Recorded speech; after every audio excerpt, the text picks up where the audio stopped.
Hey guys, welcome to Relatable. Happy Monday. I hope everyone had a great weekend. This episode is brought to you by our friends at Good Ranchers. Go to goodranchers.com/Allie. That's goodranchers.com/Allie.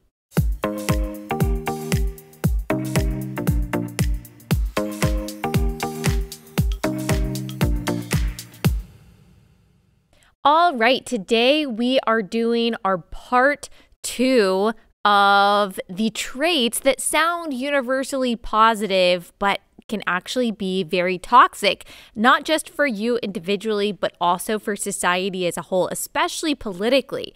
So last Monday, we talked about the dangers of toxic empathy. And just to summarize that, what I said was that empathy, putting yourself in someone else's shoes, taking on someone's pain, can be a good thing, but it can also inhibit you from seeing things as they are, from thinking objectively.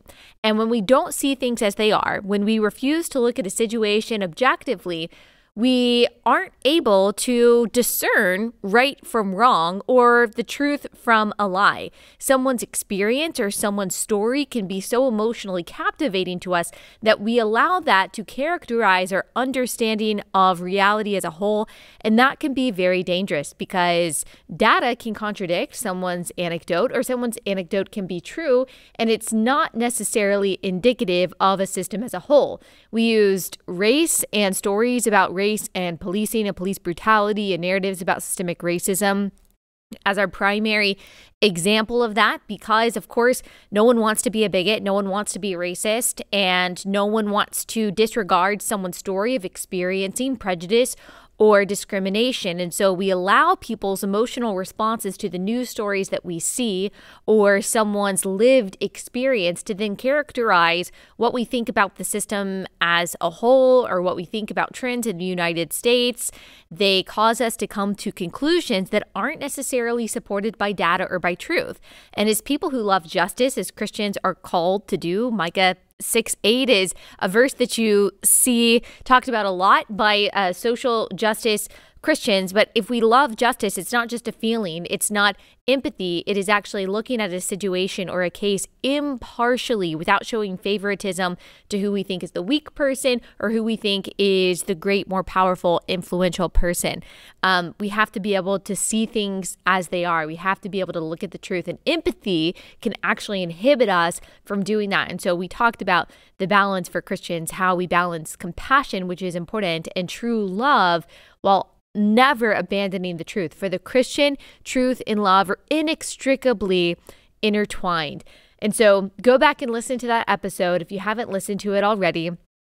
And I promised that we would do a part 2. I thought about including this part that we're going to get into today in the last episode, but it was just going to be too long. So empathy and inclusion, I think, are two traits that we have been told are some of the highest values that we should try to aspire to as a country, individually, and as Christians. We are told in so many words that empathy and inclusion are a fruit of the Spirit, and they are not fruits of the Spirit because inclusion and empathy are not the same thing as kindness. They're not the same thing as faithfulness or gentleness or self-control.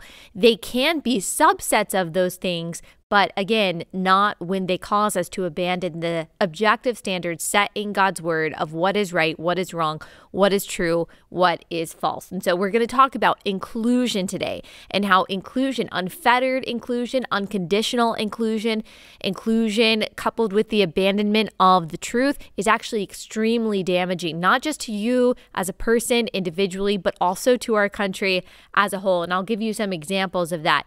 I don't have to tell you who listen to this podcast faithfully or who have been paying attention at all to what's going on in our culture today, that some of the most vulnerable groups in our society are under attack. We talk a lot about how children are under attack in a variety of ways. We often say that children are always the consenting subjects of progressive social experiments, whether we're talking about abortion, whether we're talking about gender ideology and transition, whether we're talking about divisive racial indoctrination in schools, whether we're talking about the unscientific COVID lockdowns and mask mandates. Kids are always the unconsenting and the defenseless subjects of progressive social experiments, and they have always been the subject of the predation of pagan and secular society, going almost all the way back to the beginning, as we talked about last week in our in the Disney episode, where we talked about the dark history of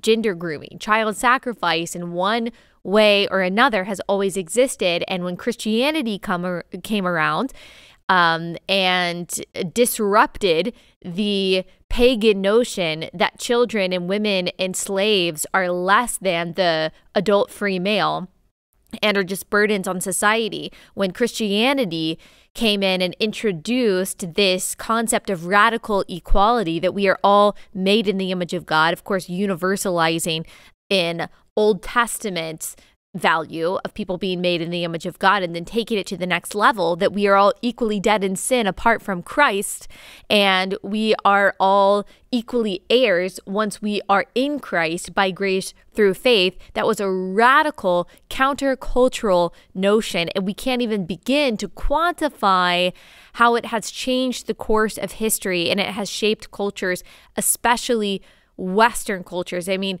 the idea of the Imago Dei, the idea of all of us needing salvation through Christ, that is what has laid the foundation of every truly good and truly just movement for the equal rights of people, whether it's the abolition of slavery or whether we are fighting for the abolition of abortion. Let's not try to separate those movements from the gospel, because that is what has motivated it. So Christianity has always been radically countercultural in our view of human beings, and in particular in our view of women and children. We've talked about before how Ephesians 5, which contains passages that feminists really are angry about, that wives should submit to their husbands as to the Lord.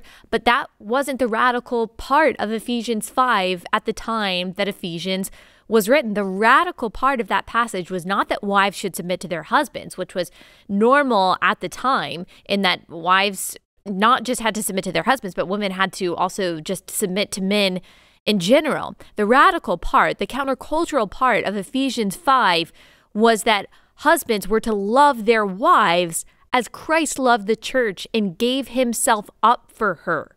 So men, husbands, were called to the kind of self-sacrifice, this kind of self-emptying, the self-denial that was really only expected of women and children, the elderly and slaves at the time. Men, the adult free male, which was seen as the center of society, in a society that was kind of seen in concentric circles, and as men being the most important. They were told in scripture that they are to love their wives in a self-sacrificial and humble way, love them so much that it was supposed to emulate how Christ loved his church. Christ died for the church. That was the radical part at the time. There's another part of this segment of Ephesians that says, yes, that children are supposed to obey their parents, which that wasn't the radical part. The radical part back then would have been that fathers were told not to provoke their children to anger. We're called to gentleness in love of their child. And so again, we see how this concept of radical equality, that all people are dignified because they are made in the image of God, and then all Christians are equal under Christ. That doesn't do away with all hierarchies, as we see as Ephesians 5 describes marriage, but it does introduce new requirements for that hierarchy. It does introduce a demand to love and a demand of self-sacrifice, even for the person who is in charge, even for the person who is the head of the family, which is the husband. And so Christianity has been radical when it comes to how the world views women and children. At her best, the church has been a refuge for women and children, and we are still called to that. We are still called to that today. And my argument, how this ties into what we're talking about, is that unfettered and unbiblical empathy and inclusion has actually been harmful to these categories of people, to the most vulnerable. I know that we say we want to be inclusive and we want to be empathetic towards the most vulnerable, but I want to explain to you today, just as I did in the last episode about empathy, how it is actually harming these people and how it is actually inhibiting our ability to carry out justice for the most vulnerable people in our society, specifically, as we'll talk about today, women and children. So I know that was kind of an aside. I wanted to set this up biblically and kind of give us some historical context for why this stuff matters. Before we get into it, let me tell you about our first sponsor for the day, and that is Adele Natural Cosmetics. I absolutely love this sponsor. I don't tell you that I use a product on here personally if I do not actually use them. And I don't give a personal endorsement unless I can do that honestly, because I don't want to lie to you guys. And so when I tell you that I love Adele Natural Cosmetics, you can take my word for it. I really do. I don't just love their products, their makeup. I love their foundation. I love their cream blush. I love their whole skin regimen. I use their facial cleansing oil and their moisturizer every night. I truly love their products, and I think that my skin looks better than ever, truly, even though I've started to age because I've reached the ripe old age of 30. I love how it smells. I love how it feels.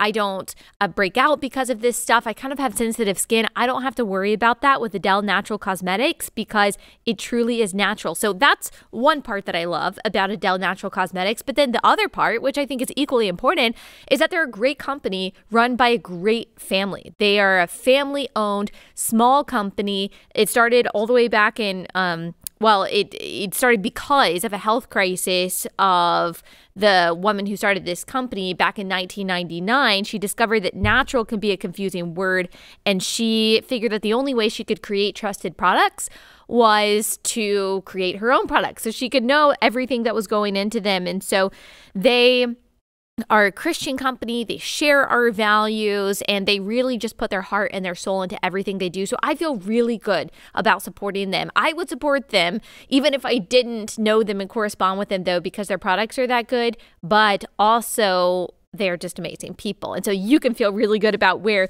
your money is going. And I love hearing this from my sponsors. They said that business has just been amazing since we started advertising for them on Relatable. That's why I love you guys, because you listen to my endorsements and you trust me, and then you go buy their product. And that's just amazing. That is how we push back against a lot of the major corporations that hate our guts and hate our values. We support the people that support the values that we do. So you need to visit AdeleNaturalCosmetics.com. That's ADEL, naturalcosmetics.com, and enter promo code Allie for 25% off your first order. That's AdeleNaturalCosmetics.com, promo code Allie for 25% off your first order.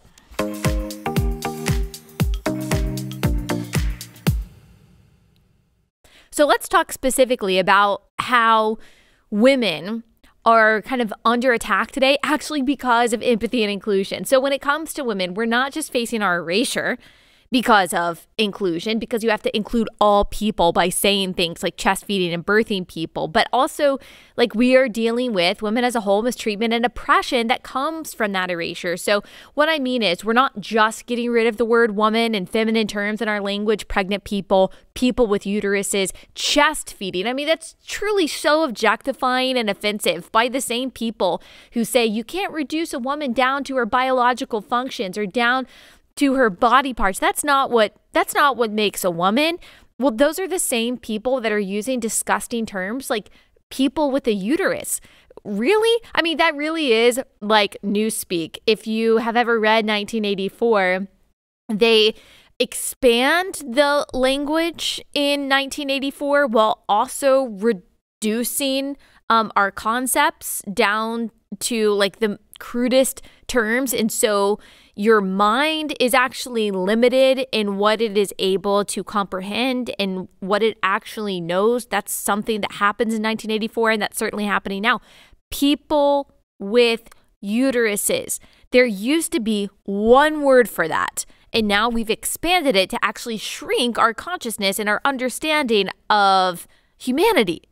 NPR actually recently announced its official editorial position that is that they will use the term pregnant people instead of pregnant women. And that in itself is absurd and troubling. But it's worse than rhetorical erasure. It's worse than words. There are tangible real-life consequences to this erasure. And NPR said that they were doing this in the name of inclusion. That was the justification that they gave in this long article that said the reason that we're talking about pregnant people and the reason that, we're not going to say pregnant women anymore is because of inclusion. When really, you are excluding people using that language because women don't feel like we are covered by that. Women have worked really hard to show that, hey, women give so much value to society that bearing a child and raising children is not a less than responsibility. It's not a less than role in society. It's really important. And Christianity, like I said, has helped in society's understanding of just how important that is and just how important women are. And now we don't even get our own word. Language changes never happen in a vacuum, and they never happen without consequence. That's something that the left understands. They are excellent at capturing the culture through changes in language. Abortion isn't baby murder. It's just reproductive health. It's just women's rights. And who's against women's rights? Soft on crime policies aren't lawlessness and anarchy and injustice. They're actually criminal justice. And saying pregnant people is an erasure, it's actually inclusion. But here's the deal. Inclusion of one group sometimes means the exclusion of another group, or at least the exclusion of the rights or safety of another. Not always, but sometimes. And in the case of men and women, or men identifying as women and including them in women's groups, that is the case. So think about this in a non-political sense. If you included your entire neighborhood into your home, your entire community to live there, and you just decided people can come in and out as they please, you would be excluding you and your children's right to a safe home or ability to have a safe home with enough resources for you. You can't have both. You can either have the entire neighborhood or community living in your house, or you can have a calm, safe, roomy home for you and your family. You can't have both. You might be able to include some people from your community and still have a safe and roomy home for your family, but you can't include everyone in your community and still accomplish that. You are excluding the ability of your children to be able to have a safe environment, a comfortable environment in which they can live and grow. This is why inclusion in and of itself is not a virtue. Inclusion by itself, in and of itself, is not a virtue.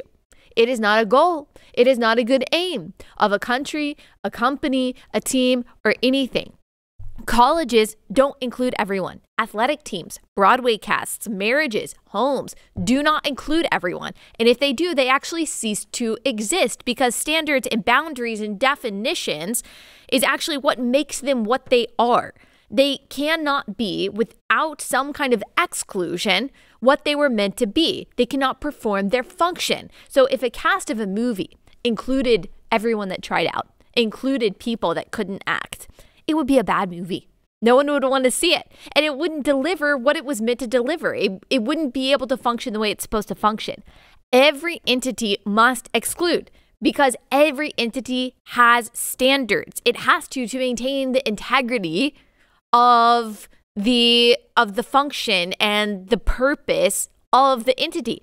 That means that every entity must discriminate. That is a word that we are told is universally negative, that you never want to be discriminatory, but no one actually believes that. You have to be discriminatory. There are people that you can't hire for your company. You can't choose everyone. There are people that you can't pick for your team. There are people that you wouldn't choose to come into your house.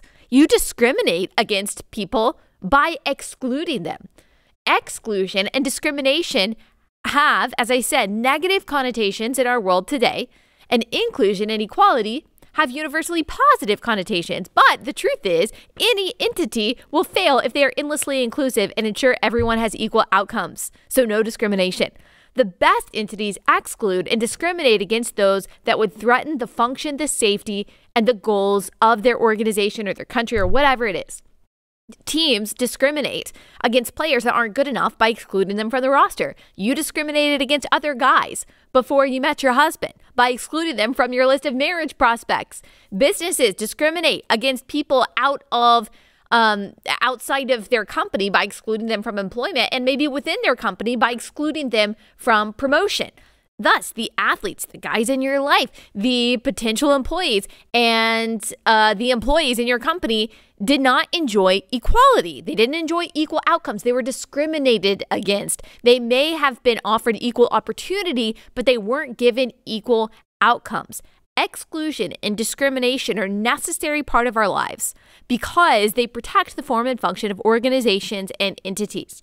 If you include everyone who wants to come to America into the country, we cease to be a country. We cease to be a sovereign nation. We don't have borders. We don't have citizenship, which means there are no rights that come from citizenship, which means citizens have no voting power, which means we have no legitimately elected governing body, which means we have no legitimate laws and no legitimate protection. We become a place of lawlessness, ruled by anarchy, where no one is protected, and the most vulnerable, women, children, the elderly, the poor, the disabled, are on the chopping block. If you include every faith into Christianity, every doctrine into Christianity, it is no longer Christianity. John 14:6, Jesus says, I'm the way, the truth, and the life. No one comes to the Father except through me, not through Buddha or Muhammad or yourself or Marianne Williamson, through Christ. Christianity is an inclusive religion in that it doesn't matter what you've done, what your nationality is, where you come from, how rich you are, how smart you are, but it's exclusive in the sense that there is one way and a one way only to be forgiven of your sins and reconciled to God, and that is by grace through faith in Christ. If Jesus isn't the only way to God, Christianity ceases to be Christianity. It's just, some form of agnosticism or universalism. So it is with almost everything. There must be standards. There must be limits. There must be definitions. There must be boundaries. And most people seem to understand that. And I'll explain in just one second. Let me take a pause and tell you about our second sponsor for the day. And I'm super excited about this sponsor. I know I say that about a lot of sponsors, but that's because I really do just love my sponsors. But this one is awesome. It's near and dear to my heart because it's a great company, and that is Heroes of Liberty. So you guys know Disney and Scholastic were the storytellers of our childhoods. Well, these institutions, unfortunately, are long gone. They've been too inclusive of things that have actually harmed their function and their purpose. They're getting woker by the day. The culture they create is trying to brainwash children into a dystopian world with no God, no gender, nothing good and right and true. You don't want that. Thankfully, there are alternatives. Heroes of Liberty is a new, stunning, and beautifully illustrated series of children's books packed with American values, one story at a time. They're publishing biographies of heroes of liberty, such as Thomas Sowell, Ronald Reagan, Margaret Thatcher, and I love them. We have the Thomas Sowell one. We have the Ronald Reagan one. I think we also have the Amy Coney Barrett one, and we love them. They really are beautiful books, and the story is really well told, and I love having alternatives to the woke stuff out there that I will not read to my kids. One book, one hero every single month if you subscribe by going to heroesofliberty.com, and you can use my discount code, which is Allie, ALLIE, to receive a free book with the $19.95 subscription program. So pay $19.95, use my code, you'll receive a discount, and then you'll get a book every month of one Hero of Liberty. So go to heroesofliberty.com, use my code Allie, that's heroesofliberty.com.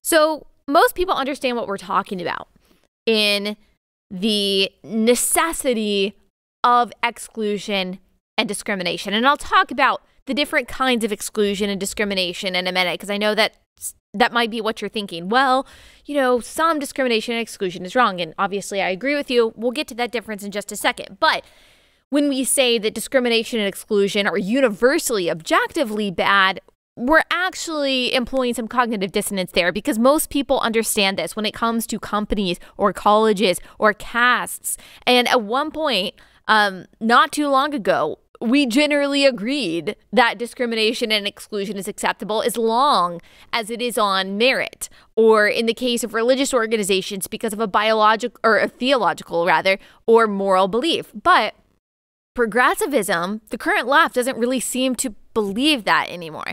Progressivism has a very, in my opinion, wonky view of inclusion. Progressivism in the United States, as much as they say they're for inclusion and equality and anti-discrimination, they're actually not. What they mean by inclusion is greater representation of the people that they deem marginalized to the exclusion of everyone else. And so that's another reason why we should be really careful to say, oh yeah, we want to be inclusive, because what progressives mean by inclusive is actually not just inclusive. We should include everyone. They don't mean that we should include Christians or we should include conservatives or we should include heterodox viewpoints. They mean they want to include their groups to the exclusion of other groups. And so they actually understand, progressives actually understand, that inclusion necessarily typically means the exclusion of other groups. That's why conservatives, Christians, can't be tricked by that word, because it's not entirely innocuous.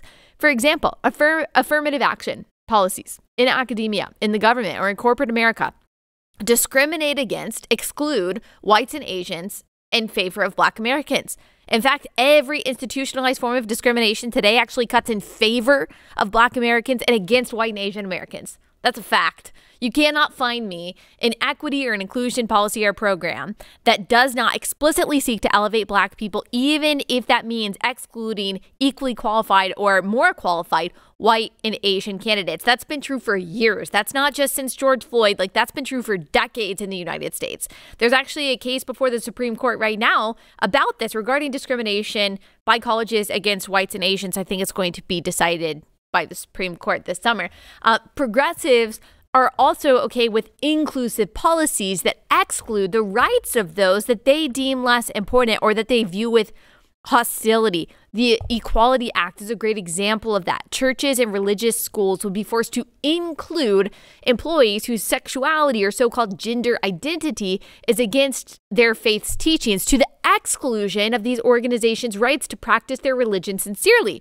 So Christian hospitals would be forced to include abortions and sex change surgeries, probably under the Equality Act. But what is really meant when people say that we should be for inclusion and against discrimination, like in the most truly innocent and sincere way, what most people mean, I'm not talking about a lot of people on the left, I'm not talking about progressive ideologues, but I think, just the average, moderate, center-left, center-right, or conservative American, when they're saying we're for inclusion and against discrimination, typically what we mean is that we should include people of all races and sexual orientations and gender identities and disabilities and so on, insofar as we are judging everyone by the same standards of merit. So typically what is meant is that we shouldn't discriminate. We shouldn't discriminate against them because of things they cannot control. They should all be judged by the same standard, which is the qualifications with the abilities that they bring to the table. But it's important to understand there are different kinds of discrimination. And Thomas Sowell talks about this in his book, Discrimination and Disparities. There's discrimination 1, discrimination 2. There's a certain kind of discrimination that we just talked about, that everyone discriminates. Every entity has to discriminate against people. You have to exclude people because you have standards. Some people don't meet those standards, and so you don't hire those people. You don't include those people. And then there's the discrimination that most sane people are against, which is you should not discriminate against someone because of their immutable characteristics, unless, again, it's a Christian or religious organization that says, well, you don't live in a way that aligns with our faith, and so we are going to exclude you because of that, which actually would be some kind of qualification. So most people are against that kind of discrimination. Like if you polled people on the left and the right, they would agree that you shouldn't discriminate against a person for a job because of their immutable characteristics. Sure, we can exclude people based on, merit or qualifications, but we shouldn't exclude someone based on something that they can't control. Most people would probably even say you shouldn't cease to be friends with someone because of an innate characteristic. Most people would say when it comes to marriage, you shouldn't exclude someone as a prospect because of their race or disability. So most people, regardless of political affiliation, would agree with this, or so it would seem. However, as we've already touched on when we talked about affirmative action and the kind of inclusion-exclusion that the left really means when they use these terms, the left and the right do not agree on who should be discriminated against and how, because progressives are absolutely for racial discrimination, as we just talked about, as long as the discrimination cuts in favor of Black Americans and against whites and Asians, which is exactly what every single affirmative action policy does. let me take a quick pause and tell you about a sponsor for today, and that is My Patriot Supply. Okay, we have talked about and we have heard about food shortages from President Biden. And so that's something that we should probably be concerned about. And if you want to be prepared, if you would rather be safe than sorry, then you need some food that you can stow away in case you need it from My Patriot Supply. If you go to preparewithallie.com, you'll find an amazing offer from America's largest preparedness company, My Patriot Supply. They specialize in long-term food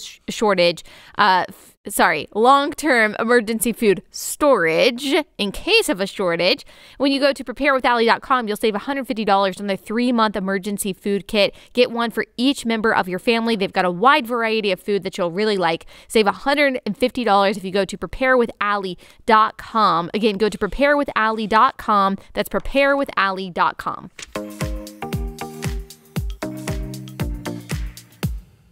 Progressives will applaud different lower standards for Black people for the sake of inclusion and equity, even if it means that you are excluding other people who reach higher standards. And so it is also, so is this kind of dissonance, this kind of hypocrisy, this kind of duplicitousness from the left when it comes to inclusion. So it is when it comes to the inclusion of so-called transgender people into sex-specific spaces. When a man who calls himself a woman gets to swim against women, that is excluding the right of a young woman to a fair competition. Because, as we've talked about so many times, men, regardless of their hormone therapy, regardless of the length of their hair or the nail polish they wear or the name they decide to be called by, have a larger heart. They have greater lung capacity. They have greater bone density, more muscle mass than women, which translates into even amateur male athletes being faster and stronger than elite male athletes. Study after study proves this. No amount of propaganda is ever going to change it. As I like to say, human nature, truth in general, is like a beach ball, and ideologues, activists, crazy people can keep trying to push that beach ball underwater. It's going to eventually pop back up. So by including a man in women's sports, you've excluded a woman's ability to compete fairly. When you include a man in a woman's locker room or bathroom, you've excluded a woman's right to not have to see or be seen by or be next to a naked man. We used to think that a woman had a right not to be sexually harassed, and now apparently women don't have that right. And you hear there are activists, they're anti-trans, or I don't know if it's anti-trans, I guess it's more just like pro-sex protected spaces activists who identify as lesbians, who often call out these pro-transgender LGBTQ groups that say that it is bigotry for a lesbian not to want to date or be with a man who identifies as a woman, that's some form of bigotry. And so you're supposed to, that's another thing. Or let's just use like a person who is attracted to the opposite sex.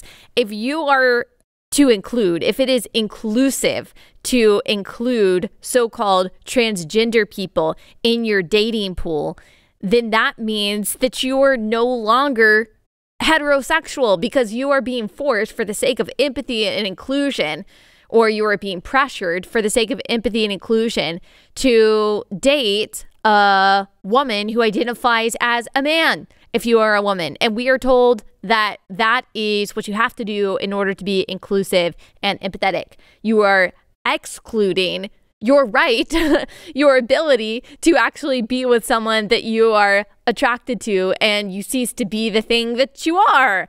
You see the problem with unconditional and unfettered inclusion, that it in itself is not a value. And that's what happens when, for the sake of inclusion, you are erasing the biological distinctions of male and female. When you refuse, for example, to say that only women, exclusively women, have uteruses and can give birth, and only men, exclusively men, have testicles, and you instead say, well, actually, women can have a penis and men can give birth.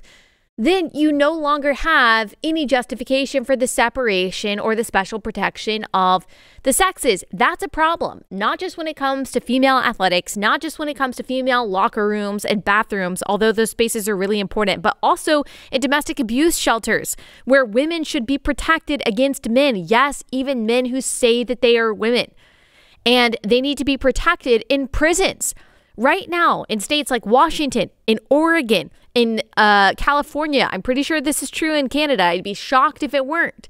That a man who identifies as a woman, even if he has a history of domestic violence, even if he has a history of pedophilia, the worst kinds of sexual predation and abuse that you can possibly think of, if he says that he is a man, there is no hormone requirement, there is no kind of scientific requirement or surgery requirement or anything for that man to then be transferred to a woman's prison just because he says he's a woman.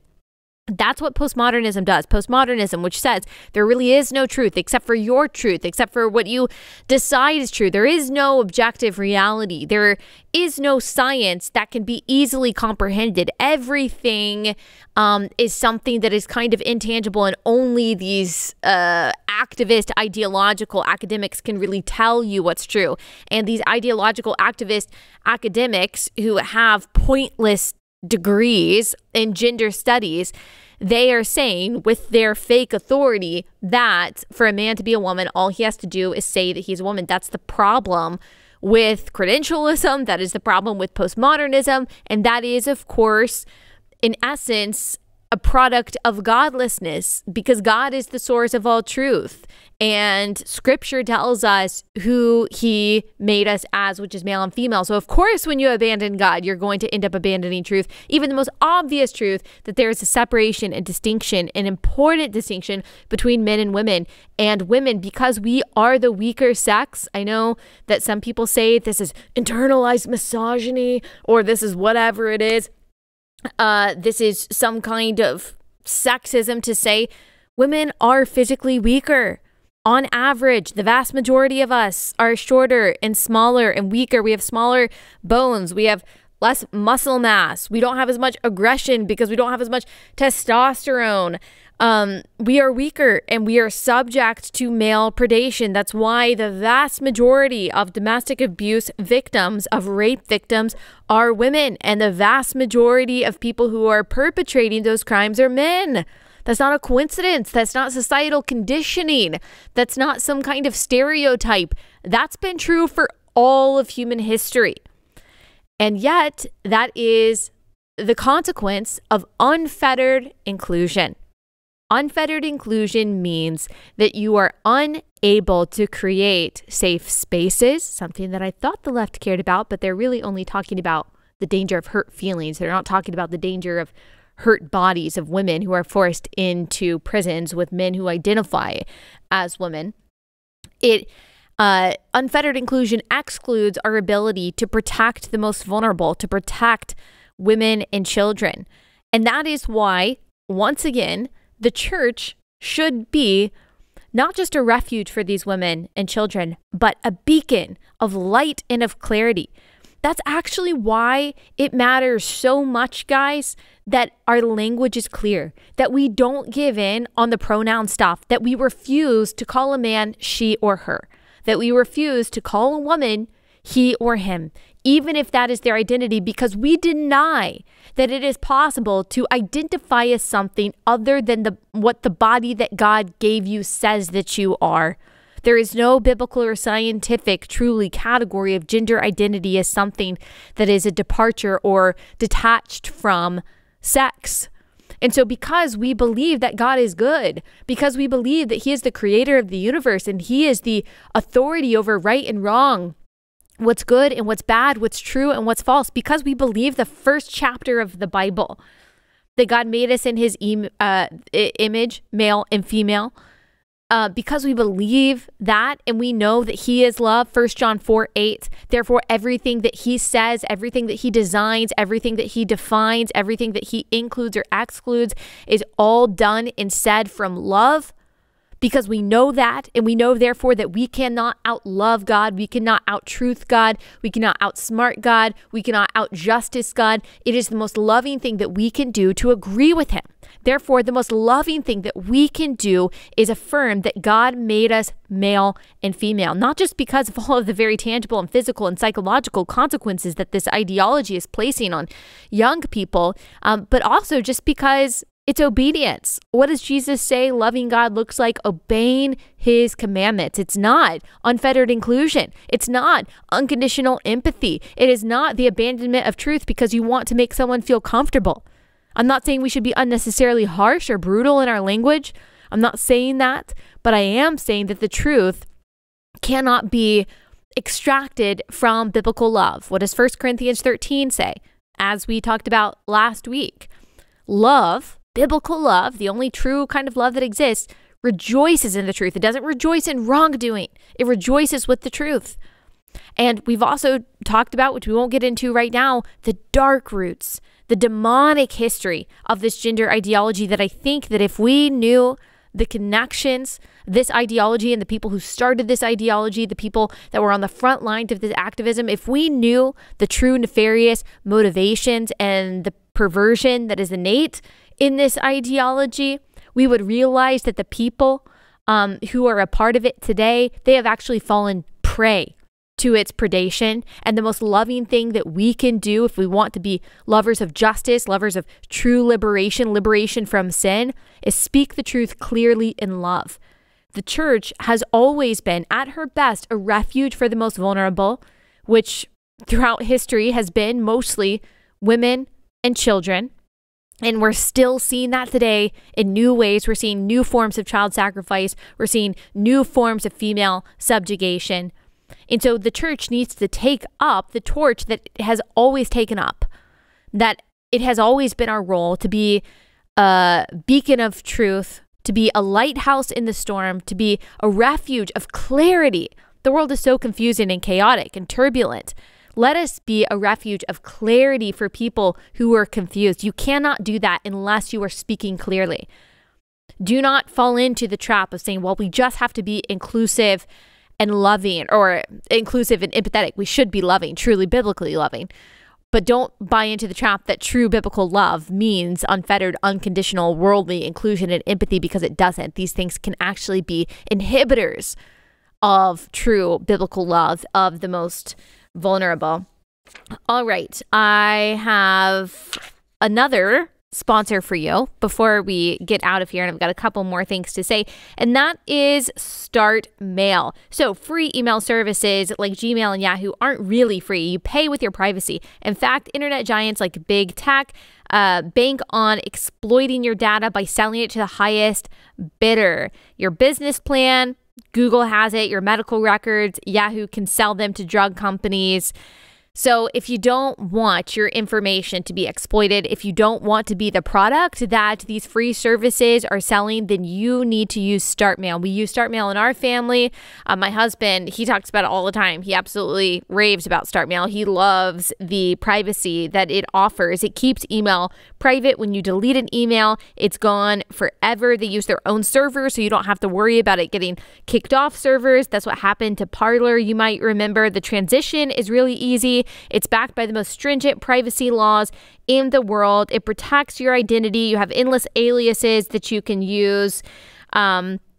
And so you should definitely try out Start Mail if you are interested in protecting your data and your information, which I think that we should all be interested in that, especially nowadays. So start securing your email privacy with Start Mail. Sign up today and you'll get 50% off your first year. Go to startmail.com/Allie. That's Start Mail with a T, START, mail.com/Allie for 50% off your first year. Startmail.com/Allie.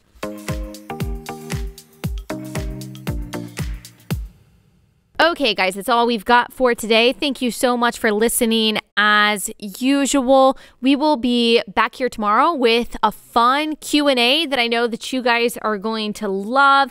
If you love this podcast, please leave us a 5-star review. Subscribe on YouTube as well. And we will see you guys back here tomorrow.